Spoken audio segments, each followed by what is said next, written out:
Assalamualaikum warahmatullahi wabarakatuh. Perkenalkan, nama saya Rahmat Dani dari HTN 6A. NIM saya 106210059. Kali ini saya akan menjelaskan apa itu hukum acara pidana, yang mana ini merupakan materi dari kelompok 1 yang tampil kemarin. Saya mengucapkan banyak terima kasih kepada kelompok 1 kemarin yang telah menjelaskan apa itu hukum acara pidana, dan mungkin saya di sini hanya akan memperjelas untuk apa yang kelompok 1 kemarin sampaikan. Baiklah, langsung saja. Hukum acara pidana. Yang pertama itu pengertian hukum acara pidana. Hukum acara pidana ini merujuk pada serangkaian aturan yang mengatur prosedur pengadilan dalam menyelesaikan kasus-kasus pidana, termasuk tahapan-tahapan seperti penyidikan, penuntutan, persidangan, dan juga eksekusi putusan. Selanjutnya itu fungsi hukum acara pidana. Fungsinya yaitu yang pertama, menjamin keadilan proses hukum acara pidana, bertujuan untuk memastikan bahwa proses peradilan pidana berjalan dengan adil dan sesuai dengan prinsip-prinsip keadilan.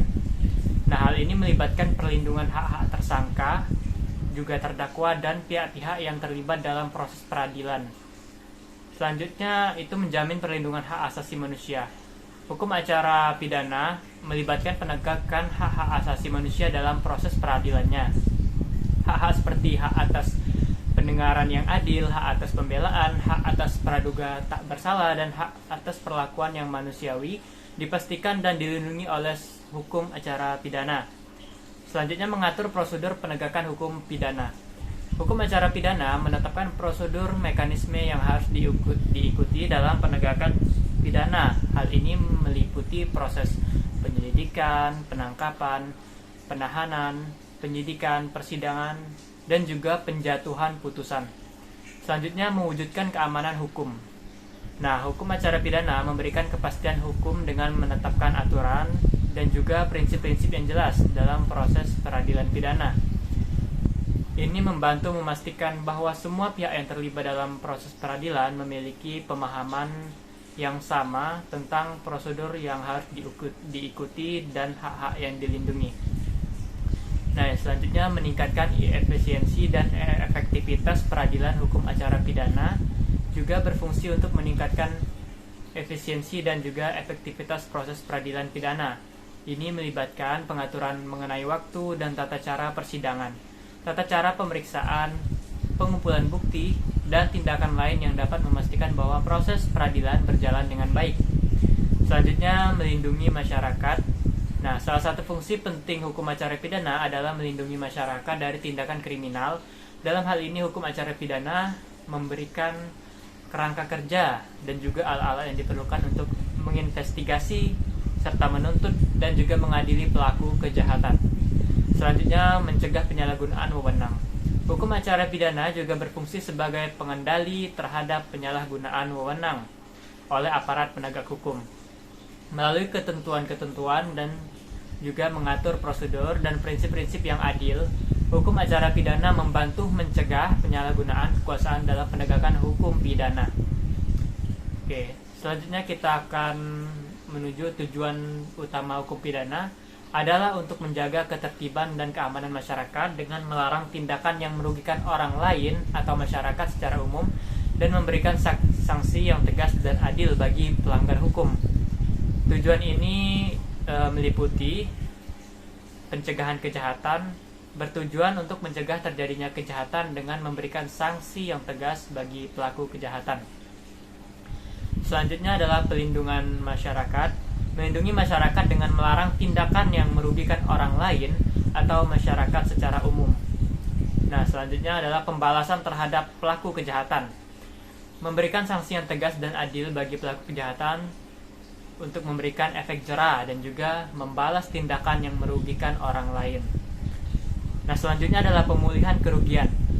Ini bertujuan untuk memulihkan kerugian yang ditimbulkan oleh pelaku kejahatan pada korban atau masyarakat. Selanjutnya, pemasyarakatan bertujuan untuk memasyarakatkan orang-orang yang melakukan kejahatan dengan melibatkan pengajaran dan juga pelatihan agar mereka bisa hidup kembali sebagai warga yang berguna bagi masyarakat. Selanjutnya kita beralih ke sifat hukum acara pidana. Sifat hukum acara pidana secara eksplisit mengacu pada aspek kepentingan umum, karena esensi demikian dapat disebutkan bahwa sifat hukum acara pidana itu yaitu pertama, ketentuannya bersifat memaksa. Oleh karena itu, sifat hukum acara pidana akan melindungi kepentingan bersama guna menjaga keamanan, ketentraman, dan juga kedamaian hidup bermasyarakat. Karena bersifat memaksa, negara tetap melakukan penindakan terhadap pelakunya, dan dapat dikatakan lebih jauh hal ini tidaklah bergantung kepada pribadi-pribadi apakah mau dilakukan penindakan atau tidak, terkecuali terhadap tindak pidana aduan atau class delicts. Nah, yang kedua, sifat hukum acara pidana mempunyai sifat atau dimensi perlindungan terhadap hak asasi manusia. Dengan demikian, konsekuensi logis dari negara hukum acara pidana yang bersifat melindungi kepentingan dari hak-hak orang yang dituntut atau tersangka atau terdakwa. Oke, selanjutnya subjek dan hukum acara pidana. Dalam hukum acara pidana, subjek hukum meliputi sebuah pihak yang terlibat dalam proses peradilan pidana, seperti terdakwa, jaksa, penuntut umum, hakim, dan juga saksi. Sementara itu, objek hukum acara pidana adalah semua tindakan yang berkaitan dengan penegakan hukum terhadap pelanggaran pidana, termasuk penyelidikan, penuntutan, persidangan, dan penegakan putusan pengadilan. Oke, selanjutnya adalah sumber-sumber hukum acara pidana. Sumber-sumber hukum acara pidana ini dapat bentuknya beragam ya, tergantung pada sistem hukum suatu negara. Namun secara umum, sumber-sumber hukum acara pidana ini mencakup yang pertama, kode acara pidana. Setiap negara biasanya memiliki satu atau beberapa kode acara pidana yang mengatur prosedur peradilan pidana. Selanjutnya, konstitusi. Nah, konstitusi suatu negara juga dapat menjadi sumber hukum acara pidana, terutama dalam penetapan prinsip-prinsip dasar tentang hak asasi manusia dan juga proses peradilan. Selanjutnya, putusan pengadilan. Putusan-putusan pengadilan, terutama dari pengadilan tingkat tinggi atau Mahkamah Agung, dapat menjadi sumber hukum acara pidana yang penting dalam menetapkan interpretasi dan penerapan hukum. Undang-undang dan peraturan pemerintah. Nah, selanjutnya adalah undang-undang dan peraturan pemerintah juga dapat mengatur berbagai aspek hukum acara pidana seperti prosedur penyelidikan, penuntutan, dan persidangan. Nah, selanjutnya prinsip-prinsip umum hukum. Prinsip-prinsip umum hukum seperti asas keadilan, kebebasan, dan kepastian hukum juga dapat menjadi sumber hukum acara pidana. Nah, selanjutnya asas-asas hukum acara pidana. Asas-asas hukum acara pidana adalah prinsip yang menjadi dasar dalam pelaksanaan proses hukum pidana. Beberapa asas penting dalam hukum acara pidana adalah antara lain: satu, asas legalitas, yaitu tindakan pidana harus didasarkan pada undang-undang yang berlaku. Yang kedua adalah asas kesamarataan, setiap orang dianggap tidak bersalah sampai terbukti secara sah dan meyakinkan kalau dia bersalah. Yang ketiga, asas perlindungan hukum, setiap orang berhak atas perlindungan hukum yang adil dalam proses hukum pidana. Yang keempat, asas kepastian hukum, setiap orang memiliki hak untuk mengetahui dan dipastikan tentang hukuman yang akan diberikan atas perbuatannya. Selanjutnya adalah asas kepentingan umum. Nah, penegakan umum pidana bertujuan untuk melindungi kepentingan umum dan menciptakan keadilan sosial. Selanjutnya, asas kemajuan. Sistem peradilan pidana harus senantiasa berkembang untuk mencapai keadilan yang lebih baik. Selanjutnya, ilmu pembantu dalam hukum acara pidana.